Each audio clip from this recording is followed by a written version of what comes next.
Salut les gars, j'espère que vous avez la forme. Petite update de marché, je vais essayer d'être rapide. On va voir un peu l'impact du conflit qu'il y a Iran-Israël. C'est pas nouveau les gars, encore une fois, hein, c'est toujours des catalyseurs, on en parle depuis le début de l'année. Tout le monde se tire des missiles sur la gueule. Voilà, est-ce qu'on repousse la saison? Est-ce que c'est la fin des cryptos? Non les gars, ne paniquez pas encore une fois, même ceux qui étaient en live mercredi avec nous sur l'application. Moi je vous en avais parlé, je vous avais dit, le niveau ici sur Ether, là, on avait un bullish flag, c'était pas à racheter. On fait attention, on patiente. Et là, il n'y a rien d'invalidé, les gars. Et je vous en avais parlé aussi de toute façon. On a toujours ce cluster-là intéressant. J'ai toujours des niveaux de long à ces niveaux-là à surveiller. On peut complètement venir mécher et repartir. Toujours avoir cette structure avec des bougies vectorielles dans ce bullish flag. Il faut vraiment prendre en compte que tout ça, de toute façon, tous les catalyseurs qu'on a externes, ça se répercute aussi graphiquement. Ça nous donne des infos. Il faut coupler les deux encore une fois. Et c'est pour ça qu'il ne faut pas se précipiter. Donc voilà, félicitations à ceux aussi qui ont pris le trade sur Solana. Je vous l'ai dit petit à petit aussi, manager votre trade, monter votre SL, essayer de faire du trailing correctement. On est sorti juste en dessous de l'UMA 200 période expo en 4 heures. Je vous avais dit, je mets mon SL ici. On est sorti en profit les gars, donc félicitations à vous. Tout est dans l'application de toute façon. Je pense que, hop, on vous en a parlé. Même je vous ai fait un petit message ici ce matin en rapide. Voilà, petit message, donc trade clôturé, plus 259%, voilà. Les opportunités, elles sont dans l'application, les gars, n'hésitez pas, dès qu'il y en a, je vous en propose, encore une fois, vu le contexte de marché, il n'y en a pas tous les jours, c'est compliqué. Et vous le savez, hein, de toute façon, c'est dans les périodes de crise, d'incertitude qu'il y a les meilleures opportunités. Continuez d'accumuler, ne vous laissez pas avoir par le bruit médiatique, encore une fois, on est en train de traiter un sujet, deux sujets, tout le temps quand ça parle d'Israël. Je vous garantis qu'il y a des guerres haute part, on n'en parle juste pas du tout. Si c'est médiatisé, c'est qu'il y a des raisons. N'oubliez jamais ça, c'est le 21e siècle. Tout passe par vos foutus écrans. Et ce truc-là, c'est une solution transhumaniste sous stéroïdes. Et toutes les infos, vous les avez dans ce petit truc. Ne vous faites pas avoir, encore une fois, si on traite ces choses-là, c'est qu'on veut que vous soyez au courant quand même. N'oubliez jamais, c'est super important, il y a des conflits, on ne veut pas que vous soyez au courant, il y a des choses dans ce monde, personne ne veut que vous soyez au courant, petit humain, donc on n'en parle pas, ok? Si on en parle, c'est toujours qu'il y a des raisons. Je suis pas complotiste, peut-être un petit peu, mais prenez-le en compte, les gars. Bon, on va repasser sur les graphiques. Au niveau de THBTC, rien d'inquiétant, honnêtement, rien d'inquiétant. Si le conflit perdure, honnêtement, en tout cas, tant qu'on vient pas bêter la borne des 0,23 et limite, je vous avais dit, un cluster valide, imbalance valide, avec voilà, tout ce cluster-là à surveiller. Hop, ici, c'est à surveiller. On pourrait complètement avoir un conflit qui perdure, avoir des news vraiment mauvaises, avoir des mèches, ok, des mèches, hein, je vous dis pas des bougies de validation, des mèches où là tout le monde pense que c'est la fin du monde, c'est totalement possible, ou sur ces niveaux actuels. Ça ne remettrait pas en cause le canal qu'on est en train de former, on est en train de former un range. Est-ce qu'on aura des mèches en dessous qui feront guise de fake out? C'est possible, donc ne paniquez pas à la moindre baisse. Là je vois que de toute façon ça panique. Le marché est fait pour vous faire paniquer, ne l'oubliez pas. Je vous promets que c'est pas si dramatique que ça. Au niveau de la Bitcoin dominance, on voit que bon, on remonte un petit peu. Bah, Bitcoin, pendant les conflits avec l'or, même là on voit le pétrole qui a augmenté, bah oui, ça prend en valeur, un valeur refuge, vous savez, pendant qu'il y a des conflits, c'est toujours intéressant. Au niveau bah, de TH, la dominance, rien d'inquiétant, hein, je vous le dis juste avant de toute façon. Je comprends toujours pas pourquoi il y a des gens qui sont en train de vendre à chaque news qu'il y a, qui tombe, c'est une folie, il faudrait qu'on arrête les news pour avoir un marché beaucoup plus sain, ça serait pas mal. Au niveau de l'USDT dominance, on voit que les gens se réfugient en stablecoin, on le voit de toute façon. Vu que la plupart des paires et des actifs baissent, les gens prennent des profits et transitent ça vers des stablecoins. Et du coup, on voit que l'indice des stablecoins remonte. Rien d'inquiétant, encore une fois, hein, je vous le dirai de toute façon qu'on a vraiment un catalyseur et que ça sera la fin du monde. Ok, le VIX, l'indice de la volatilité du S&P 500, donc je vous en avais déjà parlé de cet indice-là, vous voyez, il push toujours. En fait, quand il y a un contexte incertain niveau macro, géopolitique, etc., surtout géopolitique, le S&P 500 chute et on a le VIX, l'indice de la volatilité, on appelle ça l'indice de la peur, qui augmente. C'est un indice pour se hedger sur les marchés financiers. Par exemple, si vous voulez short le S&P, vous pouvez long le VIX, essayer de hedger votre capital. Donc voilà, vous voyez, vu l'incertitude, les bombardements, etc., le VIX explose. Moi, je vous en avais parlé, bon, j'avais fait de l'argent à l'époque sur le VIX. C'était pendant le Covid-19, on avait fait un petit paquet d'argent. Vous voyez, hein, pendant des périodes de crise géopolitique, c'est drastique. Et ben voilà, on a le VIX qui explose, donc c'est un indice à prendre en compte, vraiment. Regardez cet indice-là sur les marchés financiers. Quand il augmente, c'est que c'est un peu la merde, vulgairement, c'est ça. Au niveau du marché américain, pareil, suite au conflit, le marché chute un petit peu.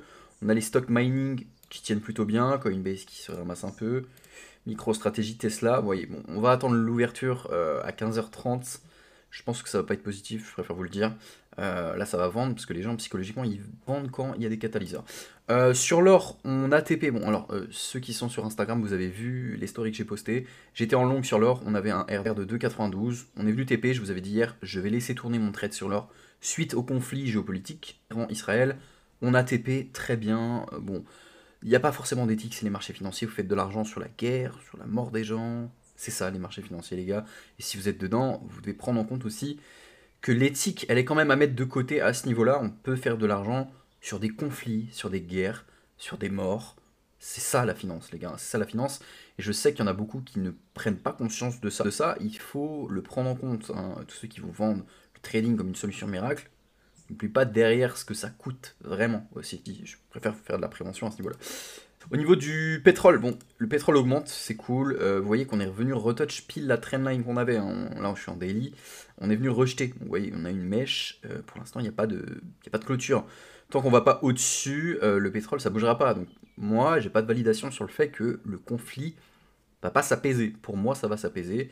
On va essayer de trouver des solutions, je pense, honnêtement. Je vois pas pourquoi il y aurait un conflit maintenant, alors que depuis le début de l'année, ils se tirent dessus, il n'y a plus rien, ils se tirent dessus, il n'y a plus rien. C'est tout le temps pareil. On voit un peu d'infos sur les réseaux. Sinon, sur les actifs XRP, par exemple, voilà, on rebosse le MA 200 période expo. Voilà, les altcoins, la plupart du temps, ça réagit très mal suite aux bad news, hein, comme ça. On a Move qui performe plutôt bien, allez comprendre pourquoi.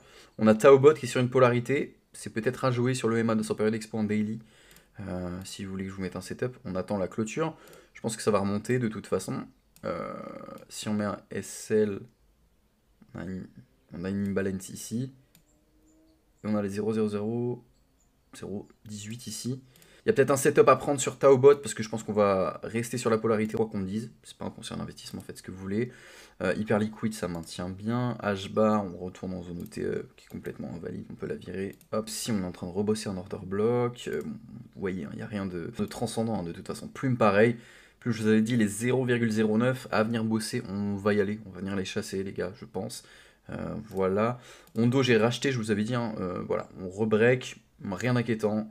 Tant qu'on vient pas chercher vraiment ces lows. Voilà, hein, je vous ai dit, je réinjecte, et je réinjecterai plus bas aussi. Hein, je réinjecterai plus bas. De toute façon, les niveaux actuels sur un horizon de 6 à 8 mois, c'est toujours super intéressant. Alors, Render Network, on fait attention à l'equal low qu'on a laissé juste ici. Ça me trigger un peu. Les 2,50, 50 on pourrait complètement venir les chercher, donc faites attention ceux qui sont sur Render. Bon, enfin, de toute façon vous êtes en spot et depuis un moment, et là je pense pas que vous êtes à break-even.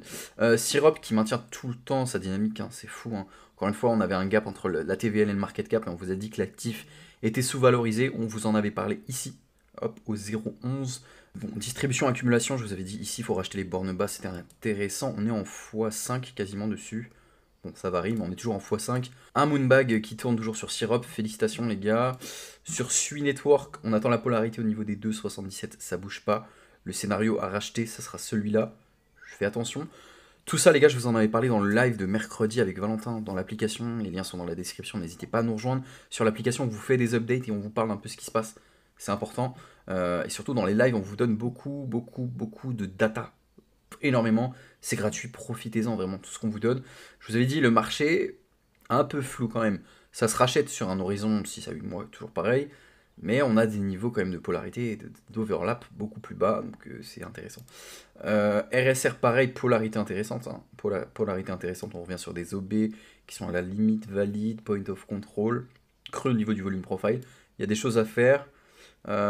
Ok, bon voilà, après la dynamique des actions en général. Ionet, ça fait longtemps. Ionet, on a break, hein. On a break, on est toujours en train de... Distribution, accumulation. Vous me connaissez, hein, depuis un moment. Distribution, et là, accumulation. Donc on va range encore pendant un moment, je pense. C'est un peu la métrique que j'ai. Sur les altcoins, c'est pas bien compliqué, hein. Les patterns sont un peu toutes similaires, hein, de toute façon. Donc voilà, après les opportunités, moi je vous en parle sur le Forex. Il y en a pas mal, on a l'algorithme qui tourne quand même, vous voyez, hein, dans des contextes de marché comme ça, c'est toujours intéressant aussi d'avoir d'autres produits. On a notre algorithme avec le track record sur MyFixBook, je ne sais pas si vous êtes au courant. Hop, l'algorithme sur MyFixBook, vous avez bon voilà le track record depuis qu'on l'a lancé. Donc l'algo c'est un produit institutionnel qui tourne dans des fonds au Luxembourg, en Norvège et en Suisse, ça nous coûte très cher et on vous l'a proposé gratuitement. Donc là il est surtout accessible pour les membres premium, mais si ça vous intéresse, n'hésitez pas à nous contacter. Il faut nous contacter avant, vous pouvez pas avoir accès à l'algo comme ça. Donc vous voyez depuis qu'on l'a lancé le 28 mai je crois, on est le 13 juin, on est à plus 26% quand même. Vous voyez, bonne stratégie de hedging. On traite l'or, les commodités, puis le marché d'échange, et vous voyez qu'on a des bonnes performances quand même, toujours une gestion de risque intéressante, donc n'hésitez pas à aller voir. Et si vous voulez plus de renseignements sur ce produit-là, qui peut vraiment sécuriser votre capital, je préfère vous le dire, hein, c'est beaucoup plus intéressant qu'aller sur le marché de la crypto, attendre un bull run, voilà, sécuriser une partie de votre capital dans un produit, une solution d'épargne comme ça, c'est intéressant. Donc l'adresse mail AF Capital Market, vous l'avez directement dans la description, n'hésitez pas à nous envoyer un petit mail si ça vous intéresse. Vous voyez, hein, gestion de risque, elle est vraiment optimale, on gère vraiment les tailles de position pour ne pas perdre plus que ce qu'on investit. Parce que la plupart des algos, ils sont mal configurés, il n'y a pas de gestion, il n'y a pas de veille faite dessus, c'est des lots beaucoup trop agressifs, il y a zéro calcul, bref, on a essayé d'optimiser pour que ça soit vraiment le plus safe pour vous, pour préserver du capital à long terme. Donc voilà, si ça vous intéresse, n'hésitez pas de toute façon. Et puis venez dans l'application, hein, venez dans l'application est gratuite. On fait des mises à jour de marché, de toute façon, je vous avais parlé des trades que je prenais sur... je vous avais parlé des trades que je prenais sur Solana, par exemple, depuis le setup. Donc voilà, on a pris de l'argent, on est sorti quasiment en dessous le MA 200 période expo. Ça, c'est sympa. Toujours gérer son levier, ne faites pas n'importe quoi. Gérez vos tailles de position. J'arrêterai jamais de me le dire. Et voilà, au niveau de la alt saison, bon, bref. Donc voilà les gars, c'était un petit update rapide, voilà l'inflation remonte aussi, de toute façon je vous ferai un petit point lundi je pense sur tout ce qui se passe, parce que encore une fois, faire des vidéos pour faire des vidéos ça n'a pas vraiment de sens, et je le vois de toute façon, surtout avec le contexte actuel. Nous là on se focus, surtout avec les membres premium, sur l'algorithme, vraiment on démarche le produit, on est en train de bosser sur des produits beaucoup plus simples pour vous sans dépendre des fluctuations agressives du marché. Donc tout ça de toute façon n'hésitez pas, on vous en parle dans l'application. Voilà les gars, je pense que ça va être bon.